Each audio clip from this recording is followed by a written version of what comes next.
Hello বন্ধুরা, আমি প্রিয়ার প্রতিদিনের নতুন একটি ব্লগে আপনাদের অনেক অনেক স্বাগত। আজ ডোবারমারি ট্রিপের লাস্ট দিন। সকাল সকাল সবাই রেডি হয়ে নিয়েছি আর লাগেজপত্র গুছিয়ে গাড়িতে তুলেও নিয়েছি। এখন আমরা যাব গ্রোটো। এখন 9:30 মতো বাজে আর 30 মিনিটস লাগবে আমাদের গ্রোটোর পার্কিংয়ে যেতে। আর গ্রোটোর পার্কিং নেওয়া আছে ঠিক 10টায়। রাস্তার দুই পাশে এত গ্রিনারি, কি সুন্দর লাগছে। চলে এলাম, এখানে আমাদের টিকিটটা বুকিং আছে, ওটা শো করেই আমরা বেরিয়ে গেলাম। এখানে কিন্তু পার্কিং পাওয়াটা খুবই চাপের ব্যাপার, তাই অনেক আগে থেকেই গ্রোটোর পার্কিং লট বুক করাটা খুব জরুরি। গ্রোটোর পার্কিংয়ে চলে এসেছি, এখানে গাড়ি পার্কিং করে দিয়ে এবার আমরা ট্রেলের দিকে যাচ্ছি। গ্রোটো বিচে গিয়ে আপনাদের সাথে দেখা হবে। গেটে ঢোকার মুখেই বিয়ারের ছবি দেখে দুই বন্ধু দাঁড়িয়ে গেছে ছবি তুলতে। আগের দিনের মতোই ম্যাপ দেখে ট্রেল করতে শুরু করব। এখানে গুগল বাবাজি কিন্তু কোনোভাবেই ম্যাপ দেখাবে না, তাই এই ম্যাপই এখন ভরসা। শুরুতেই রাস্তাটা দেখে মনে হচ্ছিল বেশ স্মুথ হবে আজকের রাস্তাটা। সামনেই ছোট্ট একটা কাঠের ব্রিজ আর সেখান থেকে ছোট্ট একটা ফলস। দারুণ লাগছে সিনিক বিউটিটা দেখতে।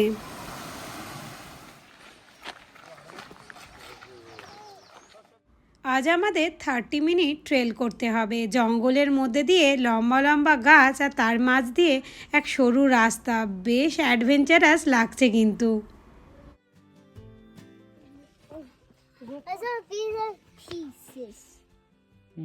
শুনেছি এখানে ছোটোখাটো অ্যানিমালসও আছে। কিছুক্ষণ পরেই এমন রাস্তা শুরু হলো যে আমি আর বেশিক্ষণ ভিডিও করতেই পারিনি।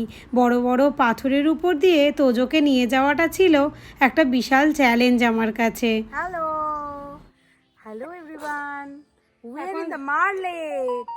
আমরা সবাই এনজয় করছি খুব। দেখো এদিকে মার লেক। আপনাদের সবাইকে স্বাগত জানাচ্ছি প্রিয়ার প্রতিদিনের আরেকটা ব্লগে। অনেকক্ষণই জঙ্গলের মধ্যে দিয়ে এবড়ো খেবড়ো রাস্তার মধ্যে দিয়ে হাঁটতে হাঁটতে যখন এসে এই নীল জলটা দেখলাম, তখন ভাবলাম যে আমরা অলমোস্ট হয়তো পৌঁছে গেছি। তখনও কিন্তু ভাবিনি যে এর থেকেও ভয়ঙ্কর কিছু রাস্তা আমাদের জন্য অপেক্ষা করছে।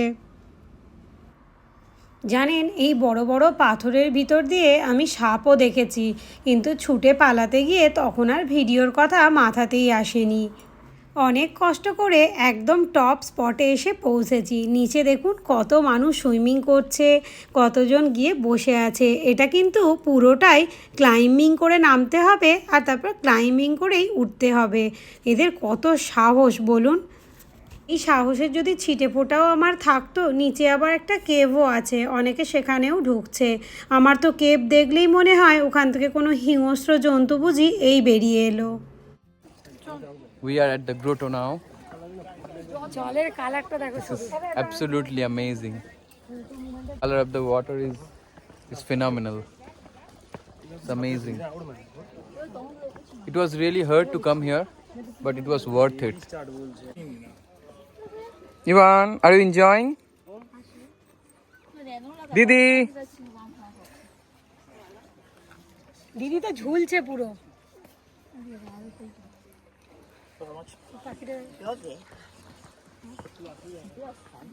এবার আস্তে আস্তে এই পাহাড়ের টপ থেকে নিচের দিকে নামবো, নেমে গ্রোটো বিচে যাব।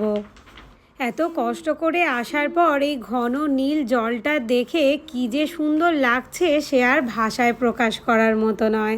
এখন তো মনে হচ্ছে সোজা দৌড়ে জলে নেমে পড়ি। ঠান্ডা?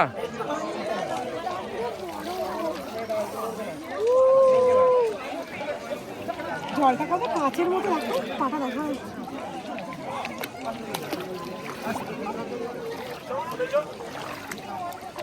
Ivan, are you enjoying? হ্যাঁ, ওরাই জলে পাটা লাগছে, ভালো লাগছে।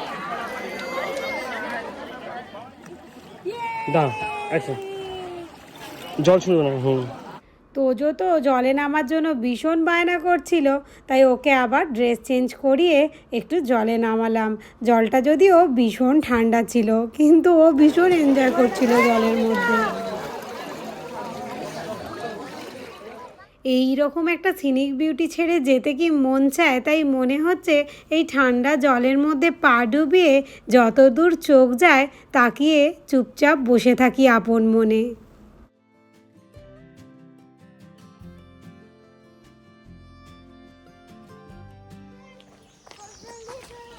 দারুণ এনজয় করলাম গ্রোটাতে, গ্রোটো ইজ লাভ।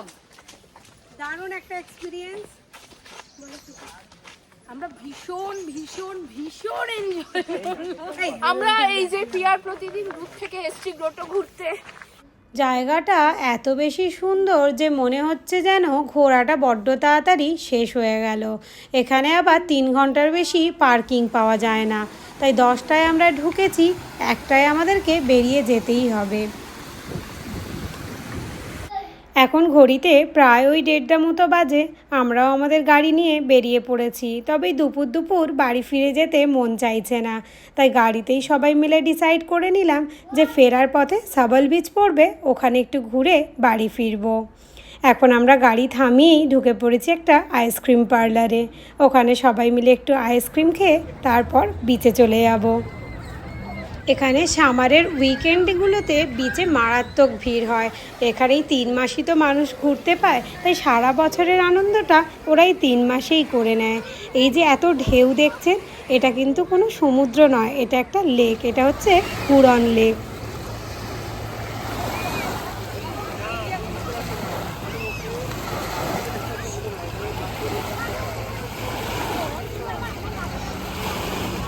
এখানে বেশ কিছুক্ষণ সময় কাটানোর পর এবার বাড়ি ফেরার পালা।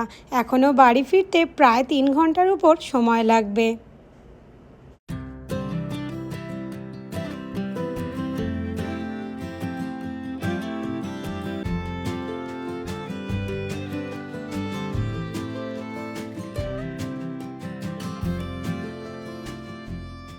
এই বেড়াতে যাওয়ার দিনগুলো যেন বড্ড তাড়াতাড়ি শেষ হয়ে যায়, তাই মন খারাপ যাতে না হয় তাই আমরা নেক্সট কোথাও বেড়াতে যাওয়ার প্ল্যান বানাচ্ছি। মিডিলে আমরা এক জায়গায় হল্ট নিয়েছিলাম, সেখানে দাঁড়িয়ে আমরা সবাই বিরিয়ানি প্যাক করে নিয়েছিলাম বাড়ির জন্য। এসে এখন গরম গরম বিরিয়ানি খাওয়ার পালা। চলুন আজকের ব্লগটা আমি এখানেই শেষ করছি। ভালো লাগলে লাইক করবেন আর আমার পেজটা ফলো করে দেবেন। টাটা।